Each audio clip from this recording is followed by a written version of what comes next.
Salut tout le monde, aujourd'hui on se retrouve pour une vidéo spéciale confinement parce que du coup on est en confinement et donc il va falloir trouver de quoi s'occuper parce que le temps peut paraître long.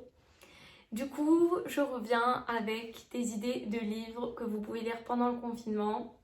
Alors je l'ai déjà dit dans la vidéo Ask que j'ai faite sur ma chaîne, mais c'est vrai que je lis beaucoup. J'adore ça.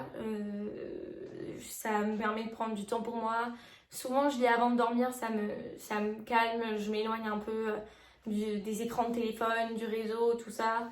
Et du coup, ça m'aide aussi un peu à m'endormir et tout. Et puis, je lis aussi souvent l'été, quand j'ai du temps pour moi, etc. C'est vrai que j'adore ça. Ça permet plein de choses d'apprendre plein de choses et aussi c'est super bien pour si vous avez du mal avec l'orthographe ou vous faites des erreurs de syntaxe quand vous écrivez, etc. C'est vrai que ça aide beaucoup de lire.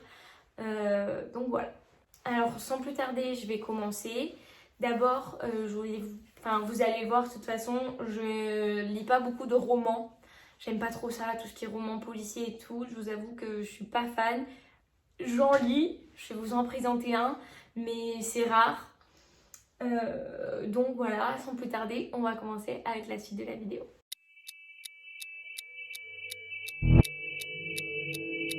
Alors, le premier livre que je vous conseille, c'est un livre que j'ai lu. En fait, je lis la majorité de mes livres sur l'iPad. Je les achète pas en papier, donc je les ai pas directement dans les mains, mais je vous mettrai une photo là ou là, je sais pas. Et je vous mettrai de toute façon un lien en barre d'infos pour pouvoir l'acheter. Donc le premier livre que j'ai lu, c'est le Miracle Morning Routine de Hal Elrod. Je sais pas trop comment le dire, c'est un américain. Donc c'est quoi? C'est un livre de développement personnel où c'est un homme qui va nous expliquer ce qu'il a fait, la routine qu'il a adoptée et comment ça a changé sa vie. Donc par rapport à l'écriture du livre, c'est vraiment un livre un peu à l'américaine dans le sens où c'est très... oui, si vous faites ça, vous allez devenir riche en un mois, vous allez perdre 10 kilos, vous allez... Donc, c'est vrai que ça, c'est un côté qui me dérange un peu dans ce livre-là. C'est que c'est très, à l'américaine, ça va changer votre vie, etc. Donc, si on fait, en fait, abstraction de ça, c'est un livre qui est hyper intéressant et qui est, j'ai trouvé, hyper motivant. Donc vous avez sûrement dû en entendre parler, il y a plein d'influenceurs qui le font. Je crois que Michelle Obama le fait, Oprah Winfrey le fait.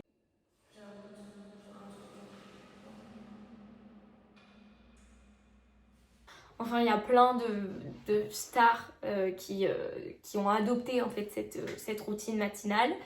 Et il s'en vante énormément, Hal, dans son livre. Du coup, c'est vrai que c'est un peu tourné, enfin beaucoup même tourné là-dessus. Mais quand on fait abstraction de ça, en fait, ce que j'ai trouvé hyper intéressant, c'est qu'il donne des petits exercices de développement personnel qui sont hyper motivants. Et puis ça dégoûte pas en fait du développement personnel et je trouve ça vraiment hyper intéressant en fait. Pour faire un résumé, son plan c'est de se lever avant 8h du matin tous les jours, de prendre 1 heure pour soi avant de commencer sa vie, avant d'aller au travail, à l'école, ce que vous voulez, avant de commencer donc sa vie professionnelle ou à l'école, etc. Et donc pendant cette heure qu'on prend pour nous, faire un petit peu de sport, un petit peu de développement personnel. Donc le développement personnel, il a des petits exercices, genre faire un peu de lecture, faire des vision boards, enfin il y a plein de choses. Et c'est vrai que personnellement, le sommeil, moi, j'adore ça, c'est trop important pour moi. Donc, me lever tous les jours avant 8h du matin, c'est compliqué.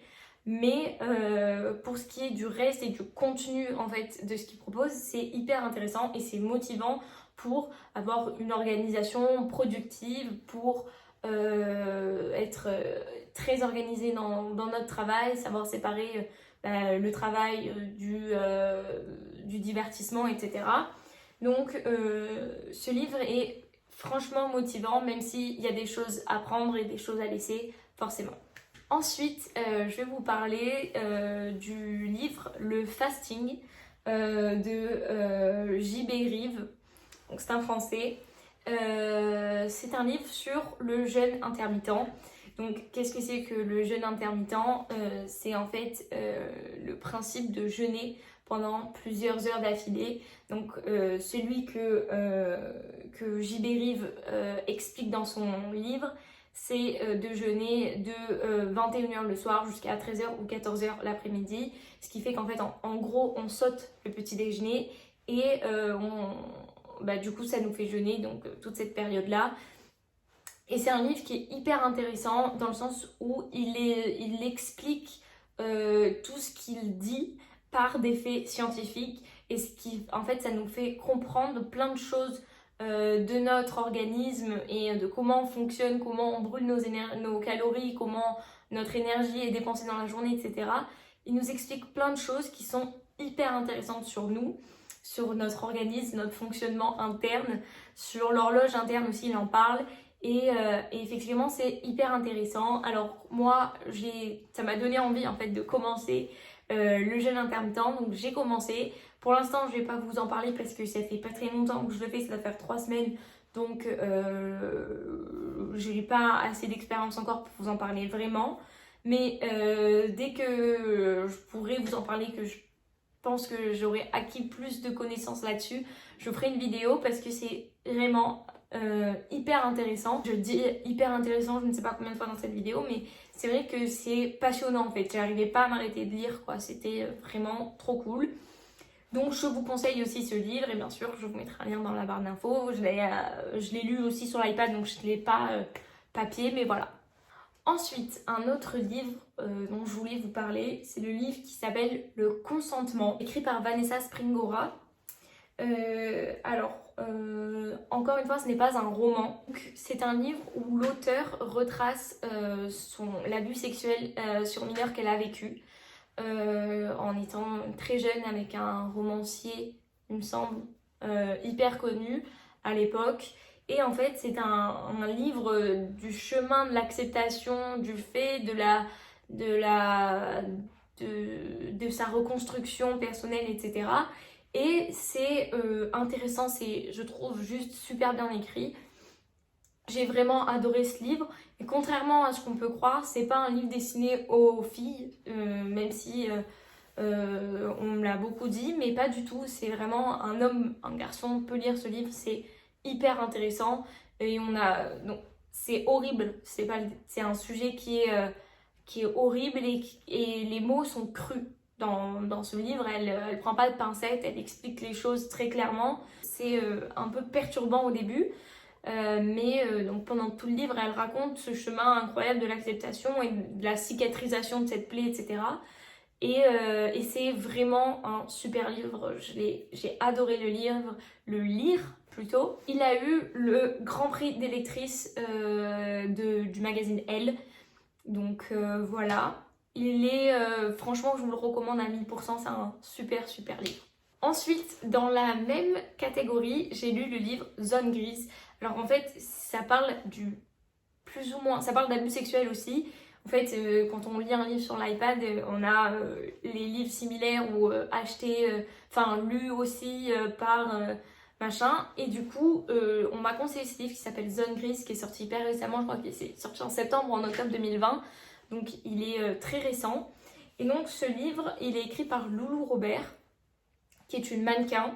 Et donc ça parle des abus sexuels dans le milieu du mannequinat. C'est vrai que c'est un sujet dont on entend moins parler, mais il y en a énormément. Et pareil, en fait, elle parle de ces abus qu'elle a vécu, comment elle s'en est sortie, comment elle a guéri sa plaie, comment elle a accepté et qu'elle a compris ce qui se passait, etc. Donc c'est un livre pareil... les émotions sont au rendez-vous, mais c'est encore une fois très bien écrit, je trouve, et juste hyper intéressant, quoi. Ça peut paraître bizarre de dire intéressant par rapport à un sujet aussi terrible et triste que sont les abus sexuels, mais c'est juste...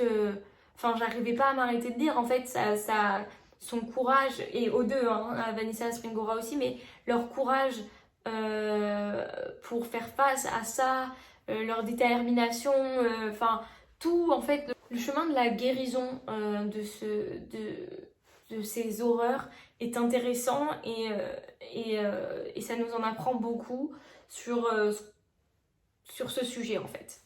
Et du coup, le dernier livre que je vous recommande, c'est un livre que, pour le coup, j'ai en format papier. C'est le livre Chanson douce de Leila Slimani. Donc, ce livre est un chef-d'œuvre, j'adore. Alors, ils ont sorti un film qui est disponible sur Canal, que j'ai vu récemment, tiré de ce livre. Donc, le film est génial, mais honnêtement, si vous avez vu le film, n'achetez pas le livre. Mais par contre, si vous n'avez pas vu le film, lisez le livre et après regardez le film. Parce que le livre est beaucoup plus détaillé, etc. Et c'est pas tout à fait la même histoire. Même si dans le fond, c'est un petit peu la même histoire. Mais il y a plein de similitudes, mais plein de différences aussi. Donc ce livre, ça parle de quoi? C'est un roman. Donc c'est le seul roman que je vous présente aujourd'hui. C'est un roman qui en fait retrace l'histoire d'une famille, donc d'un couple avec des enfants. Et un jour, en fait, la mère de famille veut reprendre le travail parce qu'elle avait arrêté de travailler pour élever ses enfants. Et donc, ils cherchent une nounou. Donc, ils font un casting pour trouver une babysitter à temps plein, quasiment. En fait, elle arrive très tôt le matin et elle repart très tard le soir. Et en fait, la nounou va prendre une place omniprésente dans la vie de cette famille. Et je vous laisse découvrir l'intrigue et l'histoire en fait autour de ce livre, qui est hyper bien écrit. J'adore le style de l'auteur. Et en plus, c'est une intrigue qui est juste pertinente et... on n'arrive pas à s'arrêter de lire, encore une fois. J'adore les livres comme ça qui nous tiennent en haleine jusqu'aux dernières pages, quoi. Tout se passe quasiment sur les dernières pages, donc c'est top. Voilà pour ce livre. Je vous mettrai également un lien en barre d'infos pour pouvoir le retrouver sur internet. Parce que, comme vous savez, nos librairies sont fermées pendant le confinement. Du coup, voilà, c'est tout pour cette vidéo. J'espère qu'elle vous aura plu. Je vous dis à la prochaine vidéo et je vous souhaite une bonne lecture.